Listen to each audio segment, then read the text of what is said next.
I'm going to show you how the portal helps you manage your policies and processes to ensure you're GDPR compliant. So from your dashboard, you need to click on the link for policy, and this will take you into your policy admin panel. The policy admin panel gives you an overview for each policy area and the current status for each individual policy. You can click on the Open tab to take you into an individual policy. The first tab would give you information about the policy itself and give you an idea of the action that is required to deliver against this policy. The work area is where you collect together your own notes and any documents you may need to help you deliver. If it's a policy that's based around a documented process, your work area is where you upload various versions of the document until you get to the point where you're happy with the final version.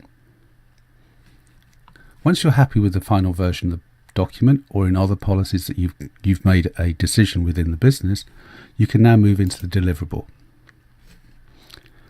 and edit the deliverable.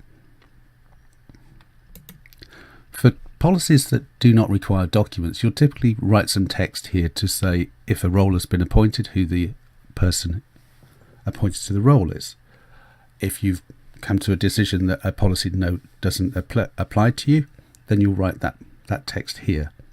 In this case, it's actually delivery of a document, so we simply indicate which document is the final version and we save and mark the deliverable as complete.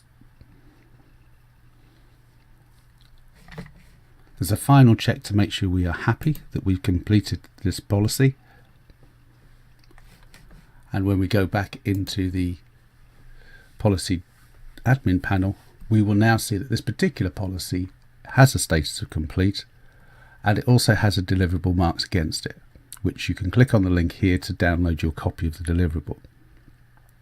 So as you go through the policy dashboard, you're basically adding in a library of documents for processes and procedures and a record of any decisions made in other areas, such as in this case, if your policy is that you have no information about children or minors, then the deliverable would be not applicable. Once you finish working with policies, then click on the dashboard tab to take you back to the dashboard itself.